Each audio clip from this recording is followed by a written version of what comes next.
I'm like 90% sure that I got black mold poisoning. I'm pretty sure my building is full of mold. Somebody who lives right basically next door is trying to get a full refund for like 6 months of rent because they found black mold in her apartment. And my breathing is just like really loud. Like that's one thing I'm like noticing. So haul for today, black mold in my lungs.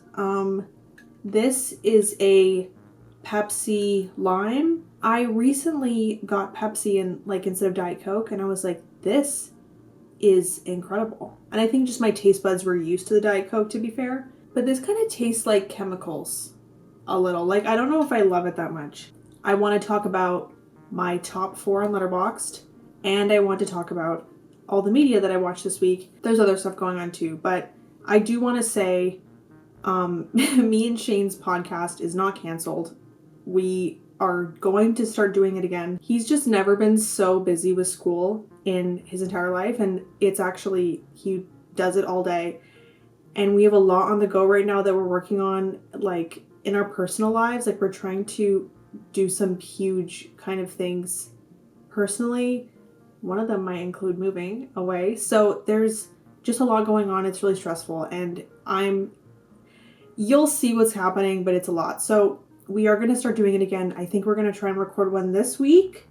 And then we did the apartment tour together, but I kind of been wanting to add more clips onto it because we have gotten more stuff since we did it. So that's kind of just sitting, and I will edit and post that, and it will be posted. It's not going anywhere. So thank you for being patient with me. I'm like the worst YouTuber ever, but this is my hobby. This is not my job. So unfortunately, graphic design is my passion, and I am a graphic designer. So I was like looking at Flickr before I started this video.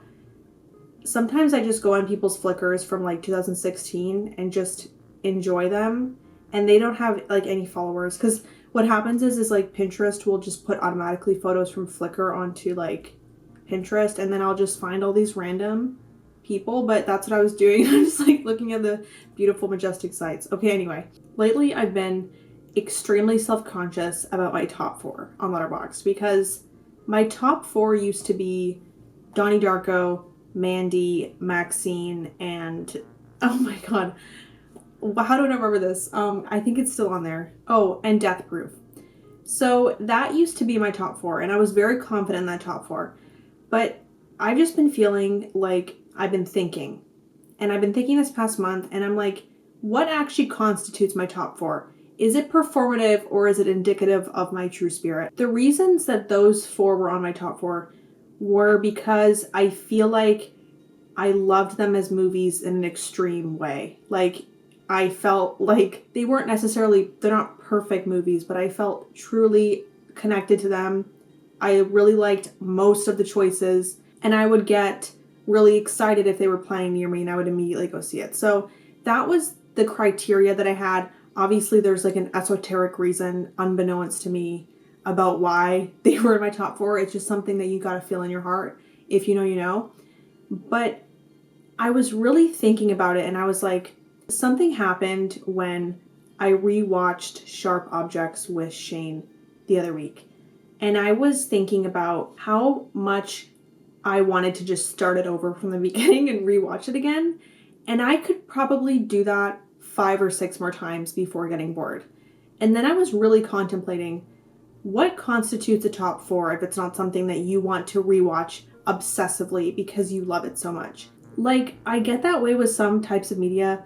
That's really embarrassing, like, that I feel this way, but I'm like that with Rick and Morty.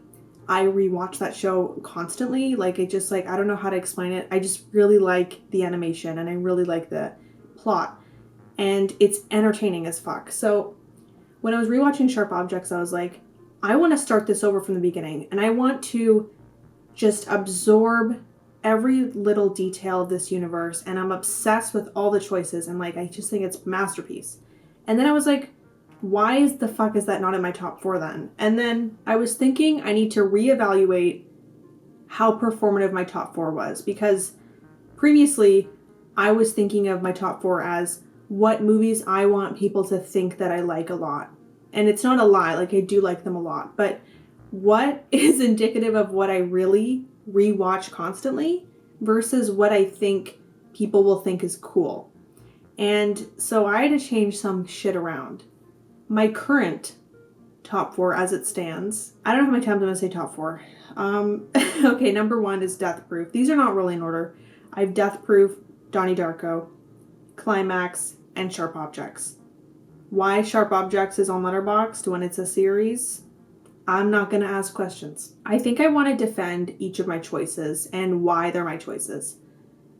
X and Maxine were a really close call, but as much as I stylistically am totally obsessed with those movies, I don't think that I love the plots enough to rewatch it obsessively. And like, when I say I love the plots, like a story that's original and entertaining and has all the right metaphors going on is a masterpiece to me, and that's really hard to do. Death Proof is on here because I think it's Tarantino's best movie. Not like objectively, but like in my opinion. I think my favorite thing about it is the way that the female characters are written. I don't know why Tarantino's so good at writing female characters, but I'm not the only one that thinks like this, because one of my favorite online magazines, Polyester Zine, wrote a little thing about this, so it's not just me. Female characters in Death Proof are written in such like a delicate way where it's almost like in Love Lies Bleeding, the way the female characters were really, really raw and really real, and they were having conversations that I feel like I've had before. That's what Death Proof felt like to me. And then on top of it, it's just a fucking awesome movie. Like, the plot is so good, and I'm obsessed with the chase scenes and the car scenes, and like most of it's like real car practical effects and people actually doing stunts. There's a female stunt person who plays a stunt person in the film, and she's doing real life stunts. That's so lit and epic, and that's like, I actually would watch it right now, turn this off and watch it. So it's going in my top because even when it was free on YouTube, that's gone, by the way. I actually feel like I had something to do with that because I would rewatch it on YouTube all the time. And then I put it in my bio for like a couple weeks, and I put watch my favorite movie for free, and I linked the video, and then it got taken down. So it was up there for like a couple years. Because when I found it, it was up there for a couple years. So I'm really sorry. I actually feel bad about that. Genuinely, if you're lucky, you can find a lot of movies for free on YouTube. I don't know who checks that, but I found quite a few movies, including all of the Wrong Turns. I found at least the first 2 because I was trying to watch the Wrong Turns in order, and I actually found them. Even when I was watching it on YouTube and the quality was so shitty, I still was like, let me run that back. I'm obsessed with everything about it. The direction is genius, and it's so exciting, and they do like this real like 70s film and real 70s graphic design techniques in the beginning, and it looks like extremely real. I don't know if they made that themselves or they repurposed ones actually from the 70s, and I think that just looks too good. It looks so good. I don't think that one needs defending as much because people do like that movie, and anyone I've told it to has a good time watching it. So I've never gotten someone who said, why the fuck is that in your top 4? So Donnie Darko is kind of the same thing. That's in my top 4, and no one is going to get mad at me for that. It has a 4.0 on Letterboxd. Yeah, like Death Proof has a 3.6. See, people don't like women doing things. That's no surprise. But yeah, Donnie Darko has a 4.0 on Letterboxd. No one's fucking arguing with me on that. A part of it is I just think it's like stylistically my favorite movie. Like, there's this thing in visual design and graphic design that I find fascinating. Your intended audience versus what they actually want. And just for example, I'm gonna say, like, you know that like really Gen Z millennial like packaging for food and stuff, like the Goodles packaging? In theory, that's targeted towards Gen Z and millennials, but what do Gen Z and millennials really buy? Like, it's craft, because craft is classic. It doesn't try too hard. That's how I feel about the Donnie Darko art direction. Like, not just the graphic design or whatever, but just The visual aesthetic of that movie just seems classic. It's timeless in a way that I can't even describe, and I just think it will never ever age. And it just has like, it's like earnest and authentic in a way that just I haven't seen in a movie. I don't think as strong as that. And then the soundtrack, obviously. And that kind of started my appreciation for Jake Gyllenhaal, who's probably top 4 actors for me. So I don't think Donnie Darko needs a lot of explaining.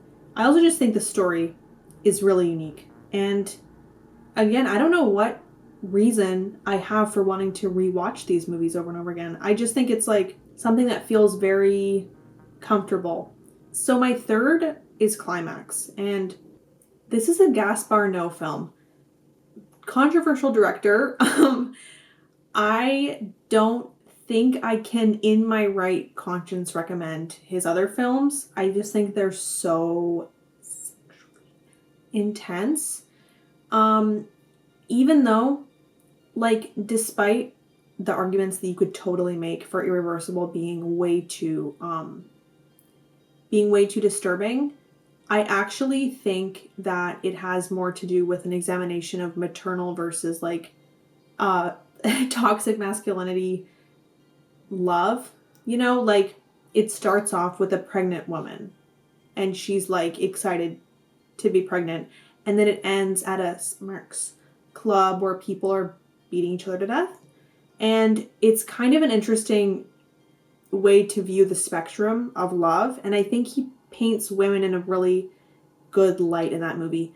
But that's a thing that probably 20% of people will agree with. I'm just going to say it because I don't know. It's really, I don't know. I'm never going to watch that movie again. Climax is on here because in my heart, I'm like a disturbing movie lover. And I think Climax does it better than a lot of other people have done it. Genuinely, the scary scenes in this movie, I'm not going to explain the plot because I really would like you to be surprised. But the disturbing things that happen in this movie genuinely are scary. Very scary. And what's really interesting that this plot does is it shows in the beginning all the characters having like subtle personality quirks that are negative, like misogynistic or violent or obsessive or whatever. And then when they get really high with all those drugs, they basically become like animalistic in the vein of their bad traits. And I just find it fascinating. I actually could watch that movie over and over again. Also, the dancing. Like, are you actually kidding me? That shit is so impressive. It's so exciting to watch. And it has one of the sickest title cards I've ever seen. There's like this like 20-second thing where they are flashing all the names of the crew and the title card, and there's a different graphic for every single one, but it looks like it works together, and it's just extremely impressive from a graphic design standpoint. It's awesome. It's like really awesome. It feels like the opposite of how I feel when I see AI art is how I feel when I see the Climax title cards. This is like graphic designer's dream. This is my graphic design F-150 race, whatever that means. That's how I feel. Like I get so revved up when I see that title card. So if that didn't go in my top 4, I don't know what would, because I think it's a perfect movie and I find it fascinating. And I think stylistically it's amazing. And the last one on my top 4 is Sharp Objects, the limited series. The showrunner is so incredibly talented, and he actually unfortunately passed away, but he also did Big Little Lies. And I just really like him as a screenwriter, director. Like, he makes really riveting drama. Sharp Objects, this series, is special to me because it's pretty faithful to the book, but what I find fascinating is the clips that are edited in that show repressed memories and things coming up and trauma and stuff, and you wouldn't catch it on first, second, or third watch. It takes a few watches to catch all the little things that they add in there, and I love when they keep that in mind. When they're making media, they keep it in mind that someone's going to rewatch that over and over again. It's a really bleak and realistic view of depression and SH. And that's rare for women's depression to be portrayed as realistically as it feels. I feel like it's romanticized, it's dramatized in a way where it's like, it's almost seductive and it's like mysterious, but it's not mysterious. Like, trauma is not mysterious. There's a lot of lines in the book that I could probably say here that would make this way much better point, but I'm just obsessed with the series. TV wise, book's really good. I'm gonna get to that. It also ends it with like this amazing like thriller-y ending that you would never guess if you didn't know what was happening. And I love movies and stuff that wrap with like a crazy ending that's like you would never be able to guess. You're on the edge of your seat, and then the thing leading up to it is super good too. When it has both of those things, rare, but also so satisfying. As stupid as it is to have that in my top, I do think that I gotta just be me. Like, I just think it's really good. Like, could that be a better movie that was like maybe older, stylistically better, plot was better? Yeah. But what other thing am I going to rewatch as much as I rewatch Sharp Objects? I don't know. I just am constantly wanting to rewatch it. I want to sink myself into that universe and really enjoy it every time. And I can't say that for a lot of other films. So it's in my top 4 as of now. But jumping off that, I'm going to do my media of the week because I've been doing a lot of media this week. Some of it I did not finish, I'm not going to lie to you. First one I did not finish was Azrael. You know, it was promising. It's so promising because I got about halfway through and then I shut it off and had no desire to turn it back on. It has like incredible creature design, but they have this plot that's centered around not talking, and I don't really mind that, especially because I just watched 2 animated movies back to back that genuinely had no dialogue and I very much enjoyed them. It seemed like they were doing it to be artsy and it was a little annoying, and also I just was getting bored and I didn't know what was going on. Creature design was really good. It was actually scary and really good, but I didn't care enough about the character because I couldn't understand what was going on.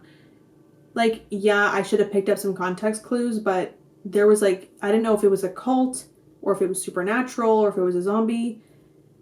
And I'm just someone who likes lore. Like, I like a little bit of lore, so I just turned it off. But I think it probably doesn't end up being very good because the reviews I've seen of it are really bad. It has a 2.9 and my mutuals are giving it 3 stars, 3.5 stars. So I don't know. It says that it's many years after the rapture. You know, this might end up being pretty good. Like, the description sounds really good. I might give it another chance. Other thing I'm doing right now is reading Sunrise on the Reaping. I'm almost finished with the book. I'm probably 85% done. I just can't, I don't want to finish it because I feel the spark of joy igniting in my heart, and I feel like I'm 12 again reading The Hunger Games. I genuinely think Suzanne Collins is the best modern day writer that we have. Her mind, I think about this a lot with Pendleton Ward in Adventure Time. How do you make a universe like this? Fully original, out of your brain, how do you make a universe this fleshed out with characters this real and characters that stretch beyond their lifetimes and are a part of this bigger picture? That's like a brain that I don't possess, but I'm really glad that other people do. And yes, it's really sad and it's really well written, but what I've noticed is it has a lot more horror elements than the other books. Like, there's a situation where one of the tributes passes away and they have to clone her before the games. And to clone her, they basically just get another little girl and from another district whose parents were rebels, and they fucking just made her into basically a clone with robotics and brainwashing, and that shit is creepy as fuck. That movie is gonna be, if it is true to story, will be really, really creepy. I'm just imagining something so creepy, and like her ear keeps bleeding because there's like a microchip in it, kind of listening to what she says and controlling what she does. That's crazy, Suzanne Collins. There's also a scene where somebody's body gets actually cleaned. The meat is entirely off their body. They become a skeleton because of these carnivorous squirrels. And the description that of like this person's just skeleton in the Hunger Games is genuinely frightening and creepy. And I think she might have made it a little bit scarier for the older generation reading it. I think she knows that even though it's PG-13 and it's YA, I think she knows that her audience is older. Also want to give some appreciation to the fake ads that the Hunger Games people made for the movies, because those are legit. Those are awesome. And I think that that's so cool. And I hope they do that for the Sunrise and the Reaping movie. I hope they make like some fake propos or whatever. That's really cool to me. I'm also reading Sharp Objects, the novel. Almost done with that too.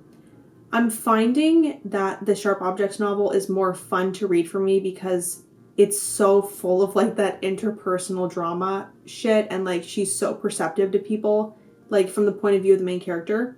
She's just judgmental in the most satisfying way because she has that like judgmentalness from the way she grew up with her mom, but then she's so goddamn perceptive of people that it feels like you're there, and it feels like you know exactly what kind of person she's talking about when she says like things.